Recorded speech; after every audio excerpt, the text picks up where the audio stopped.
Emma Davis sat at her vanity, meticulously applying the final touches to her makeup. Tonight marked her third date with Josh, a charming man she had met 3 weeks ago. Emma, 34, wasn't typically the type to rush into relationships, but there was something about Josh that made her feel alive again. The date was in Austin, Texas, at a lively bar called the Painted Horse, a favorite spot for locals seeking good music and great drinks. She reflected on their previous dates. They had met by chance when Emma and her best friend, Sarah, went out to celebrate Sarah's 33rd birthday. They had planned for a quiet night at a wine bar but ended up at the Painted Horse when Sarah insisted on one drink somewhere fun.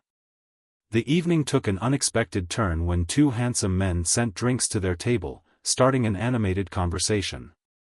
Sarah, always the extrovert, was the first to give in to the flirtation. With a knowing glance at Emma, she agreed to dance with one of the men, leaving Emma to chat with Josh. From the first moment, Josh, 29, was different, attentive without being overbearing, funny without trying too hard. His laid-back demeanor and witty remarks quickly put Emma at ease. They danced 4 songs that night, and when they returned to the table, Emma realized she hadn't noticed Sarah and her partner leave. Her focus was entirely on Josh, whose deep brown eyes never seemed to wander from her. That first night ended with Josh gallantly settling both women's tabs and escorting Emma to her car. He gave her a brief but sincere kiss goodnight, leaving her blushing and wondering what their connection could grow into. Sarah, meanwhile, had disappeared with Josh's friend, leaving Emma alone to dream about what might come next. But Emma's excitement was tinged with unease. As much as she liked Josh, her natural skepticism began to surface. She had been single long enough to recognize red flags, and the faint shadow of a ring on Josh's left hand lingered in her mind. Still, she dismissed the thought, reminding herself not to jump to conclusions. After their first date, Josh texted her the next day and then called every other evening, always leaving her smiling after their conversations. Their second date was again at the Painted Horse, where Josh greeted her with an affectionate kiss on the cheek. They spent the night talking, laughing, and dancing until midnight. But halfway through the night, Emma noticed that shadow on Josh's ring finger again. She couldn't ignore it this time. With a mixture of trepidation and boldness, she asked, "Josh, are you married?" His brow furrowed briefly before he raised his hand, showing her the faint mark. "I was, until a year ago. Divorce is tough, Emma, but it's over. This is just a reminder of the past that hasn't quite faded yet." Relief swept through her, though embarrassment followed quickly. "I'm sorry," she said, placing her hand on his. "I shouldn't have assumed." Josh smiled, leaning closer. "It's okay. I get it. Let's get back to enjoying the night." They danced again, closer this time, their chemistry undeniable. When the night ended, Josh walked her to her car, and their kiss lingered. Emma wanted to invite him home but decided against it. She didn't want to rush into anything and risk losing what felt so promising. The 2 weeks following their second date were a whirlwind of emotions for Emma. Josh called her every day without fail, his charm and sincerity shining through in every conversation. On alternate days, she would receive small but thoughtful surprises, flowers delivered to her office or her favorite chocolates left at her doorstep. The gestures made her heart flutter, but she also knew she needed to tread carefully. She had been hurt before, and the scars made her wary. It took 15 days for Emma to agree to a third date. Josh's persistence and her own growing feelings finally broke through her defenses. This time, they chose a different bar called the Blue Cactus, known for its live country music and cozy atmosphere. Emma spent extra time getting ready, her anticipation growing as the evening approached. When they met, Josh greeted her with a warm hug and a playful compliment about her dress. They ordered drinks and found a small table near the stage. As the night went on, Emma found herself feeling more comfortable and connected than ever. Josh had a way of making her feel like the only woman in the room, his attention unwavering. But Emma couldn't help herself, her earlier skepticism resurfaced. "Josh," she said, her tone teasing but curious, "are you sure you're really single? A guy like you, so handsome and attentive, seems almost too good to be true." Josh paused, a flicker of something unreadable crossing his face before he responded. "Emma, I promise you, I'm not hiding anything. I've been upfront with you about my past, and I'm here because I want to be with you." Her heart melted at his words, and she leaned in for a kiss, letting the question slip from her mind. "Okay," she said with a smile. "Let's dance." As they swayed to the music, Emma felt her doubts fade away. She was falling for Josh, and it terrified her. When the night ended, she didn't hesitate this time. "Would you like to come back to my place?" she asked, her voice soft but confident. Josh grinned, his eyes lighting up. "I'd love to." At the same time, sitting at the far end of the bar, a man named Tony watched them closely. Tony had a keen eye for reading couples, and from the way Emma and Josh were leaning into each other, he could tell this wasn't their first date. "Third date, for sure," he muttered under his breath. "She's about to invite him over." Tony wasn't just observing out of curiosity. He had been hired by an anonymous client to keep tabs on Josh. His job was to gather evidence, though the details of why weren't entirely clear. As Emma and Josh left the bar together, Tony followed them at a discreet distance, his instincts kicking in. Something about this assignment felt different, but he couldn't quite put his finger on it. Emma's apartment was a modest but cozy space in a quiet neighborhood. As Josh parked and walked her to the door, she felt her heart race with anticipation. She fumbled with her keys, laughing nervously as Josh gently steadied her hand. Inside, the atmosphere shifted. The small talk faded, and the air between them grew electric. Unbeknownst to them, Tony had parked across the street, his camera ready. From his vantage point, he could see into the living room through a crack in the curtains. He snapped a few photos, his unease growing with each click of the shutter. Back inside, Emma led Josh to the couch, where their conversation turned softer, their touches more intimate. Just as things began to escalate, a loud knock at the door shattered the moment. Emma froze, her eyes wide as she turned to Josh. "Are you expecting someone?" she whispered. Josh shook his head, his expression just as confused. Emma cautiously approached the door, peering through the peephole. Standing on the other side was a woman she didn't recognize, her face twisted with anger. Emma hesitated, her heart pounding as the angry woman outside knocked again, harder this time. "Open the door, Josh," the woman's voice cut through the silence. "I know you're in there." Josh stood, his face paling as recognition dawned. "Emma, I think I know her," he said, his voice low and strained.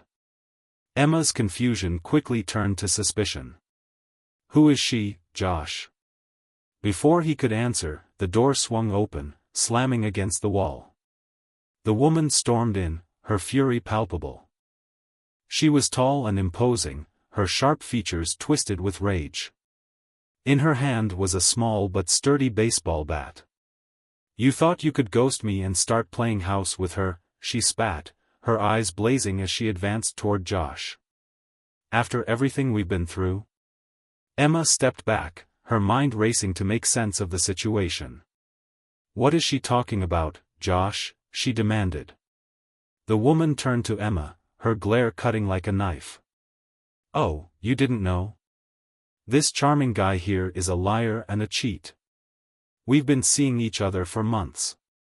He told me he loved me, and now I find him here. With you?" Josh raised his hands defensively. "Lisa, calm down. We ended things weeks ago. I told you it wasn't working, don't you dare." Lisa interrupted, her grip tightening on the bat. "You don't get to walk away like that." Emma, her emotions spiraling, felt the room spinning. "You're telling me this isn't over?" That you've been lying to me this whole time? Josh stepped toward her, desperation etched on his face. Emma, I swear I was going to tell you. Lisa didn't give him the chance. She swung the bat, narrowly missing Josh as he stumbled back. You're not walking away from this, she screamed. The commotion spilled into the apartment complex hallway, drawing the attention of neighbors. Tony, still watching from his car, saw the scene unfold through the open door. He grabbed his phone, capturing the chaos on video. This just got interesting, he muttered, stepping out to get a better view. Inside, Emma was caught in a whirlwind of emotions, betrayal, anger, and fear. She grabbed her phone, fumbling to dial 911. I'm not doing this, she muttered, her voice shaking. You both need to leave, now. Lisa laughed bitterly. Oh, honey, you think he's worth fighting for? Good luck. He's a serial liar. I've got proof. Emma froze. Proof?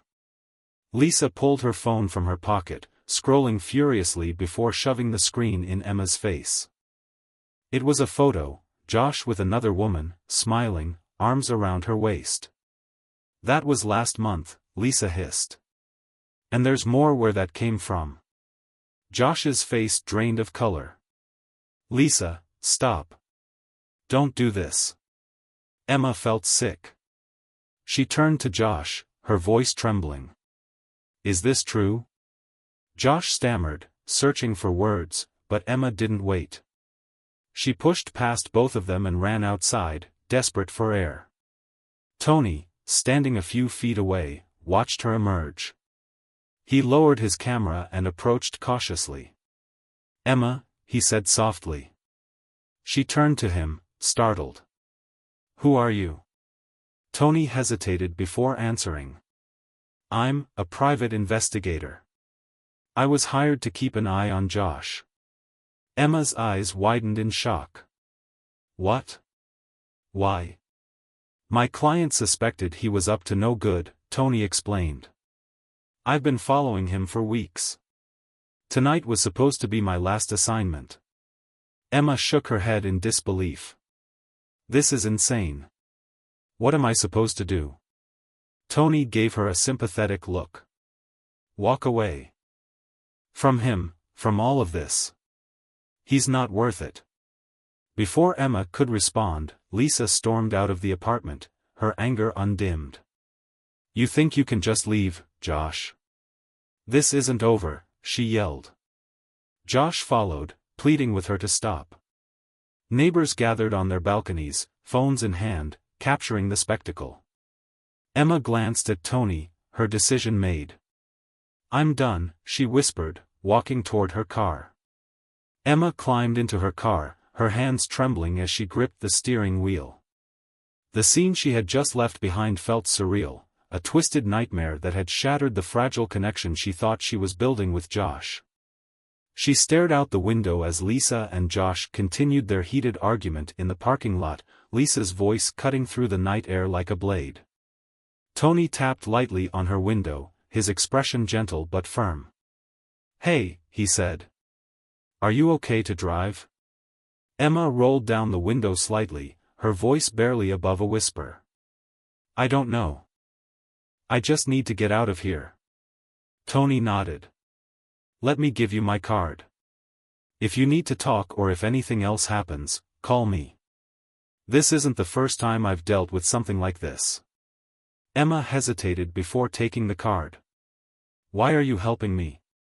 Tony shrugged. You didn't deserve to get dragged into this. I was hired to watch him, not you. With that, Tony stepped back, giving her space. Emma started the engine and drove off, leaving the chaos behind but carrying the weight of her emotions with her. When Emma reached her apartment, she sank onto the couch, her mind racing. Her phone buzzed repeatedly with texts from Josh. Please, Emma, let me explain. I made a mistake, but I care about you.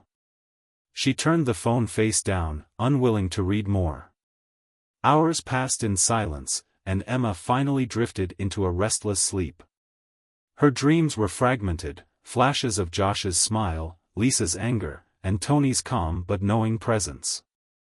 She awoke to the harsh light of morning and a knock at her door. Her heart leapt with anxiety, fearing it was Josh. But when she opened the door, she found Sarah standing there, her face a mix of concern and curiosity. "Emma," Sarah said, stepping inside. "What the hell happened last night?" "I got a call from Lisa," "Yes, Lisa, saying you and Josh had some kind of showdown." Emma sighed, motioning for Sarah to sit. "It's a long story, but I'm done with him." As Emma recounted the events of the previous night, Sarah's eyes widened. "I can't believe this. You deserve so much better, Emma. You know that, right?" "I thought I did," Emma replied, her voice heavy. "But I keep ending up with the wrong people." Sarah leaned forward, gripping Emma's hand. "That's not on you. He's a liar, and he played you. But you're stronger than this. We'll figure it out." Meanwhile, across town, Tony reviewed the footage he had captured the night before. His client had already messaged, eager for an update. Tony hesitated, staring at the video of Josh and Lisa arguing, then at the candid moment he had filmed of Emma walking away from it all. He called his client, his voice professional. "I have everything you need. Do you want me to send it over?" "Yes," the voice on the other end replied, curt and businesslike. "And send me the bill. I'll wire the payment immediately." As Tony ended the call, a gnawing feeling of guilt settled in. He had done his job, but for some reason, this case felt different. Emma didn't fit the profile of someone who deserved to be dragged into a web of deceit. That evening, Emma received a call she wasn't expecting, from Tony. She hesitated before answering. "Hello? Emma, it's Tony. I know this might seem weird, but I wanted to check in on you. Are you okay?" Emma was silent for a moment, unsure how to respond. "I'm managing." "Why?" "Because I've seen people get caught in situations like this, and it doesn't always end well. I thought you might need someone to talk to." His words surprised her. "I don't know what to say," she admitted. "This whole thing has been a mess." Tony's voice softened. "Take it one step at a time. And if you ever need clarity, or even just someone to listen, I'm here." For the first time in what felt like days, Emma felt a small glimmer of relief. "Thank you, Tony. That means a lot." The next few days were a blur for Emma as she tried to piece her life back together. She ignored Josh's messages and calls, knowing there was nothing left to say. Sarah stayed close, providing her with the support she desperately needed. Meanwhile, Tony debated with himself about whether he should reach out again. Something about Emma lingered in his thoughts, her quiet strength, her vulnerability, the way she had handled herself amid the chaos. Against his usual professional instincts, he decided to check in one last time. It was a Friday evening when Tony called Emma again. "Hey, it's me," he said, his voice tentative. "I was in the area and wondered if you wanted to grab a coffee. No pressure, just to talk." Emma hesitated, glancing at the pile of unopened texts from Josh on her table. "I think I could use a distraction," she replied. "Sure." They met at a quiet cafe in downtown Austin, the warm light and soft music providing a reprieve from the turbulence of the past week. Emma sipped her latte, eyeing Tony curiously. "So, is this part of the job, or are you always this nice to your clients?" Tony chuckled, shaking his head. "You weren't the client, remember? And no, this isn't exactly in the handbook. Something about this whole situation just didn't sit right with me." Emma nodded, her expression softening. "It's been a lot to process. I keep wondering how I missed the signs." "You're not the one at fault here," Tony said firmly. "People like Josh are good at hiding their true selves. You trusted him, that's not a weakness." Emma studied him for a moment, his sincerity disarming her. "You're a good listener. I don't think I've had anyone tell me that in a long time." Tony smiled. "It's part of the job. But honestly, you're easy to listen to." Across town, Josh sat alone in his apartment, staring at his phone. Lisa had finally stopped bombarding him with threats, but the silence was almost worse. He scrolled through his messages with Emma, rereading her responses from when things were good. He couldn't shake the feeling that he had ruined something real. But Josh's self-reflection was interrupted by a knock on his door. He opened it to find Lisa standing there, her face a mix of anger and triumph. "Thought you were done with me," she said, holding up her phone. "Guess what? Your antics are all over social media now. Hope you like being infamous." Josh's stomach dropped as Lisa shoved her phone at him. There, on the screen, was a video someone had taken of their argument at Emma's apartment, along with screenshots of messages he'd sent to multiple women. The post was going viral, and the comments were brutal. "You're a joke, Josh," Lisa sneered before turning on her heel and walking away. Emma and Tony's coffee meeting stretched into hours. They talked about everything, from her frustrations with dating to Tony's years as a private investigator. For the first time in weeks, Emma felt like she could breathe. As they left the cafe, Tony hesitated. "Emma, I don't want to overstep, but if you ever feel like you want to start fresh, away from all this, I know a lot of good places in this city." Emma smiled, her heart feeling lighter. "Maybe I'll take you up on that someday." Over the next few months, Emma began to rebuild her life. She focused on herself, rekindling her love for painting and spending more time with Sarah. She and Tony kept in touch, their friendship growing naturally, without pressure or pretense. Josh, on the other hand, found himself increasingly isolated. His reputation had taken a public hit, and the women he had juggled wanted nothing to do with him. Even Lisa, once so furious, moved on, leaving Josh to confront the wreckage of his own making. For Emma, the storm had passed. She had come out of it bruised but stronger, with a clearer sense of what she deserved. And as she walked through the streets of Austin one sunny afternoon, her phone buzzed with a text from Tony. "Dinner this week? No cameras, I promise." Emma laughed softly, typing her reply. "You're on." The sun shone brightly over the city, a symbol of new beginnings. For Emma, the promise of a better future wasn't just a distant hope, it was a reality she was ready to embrace.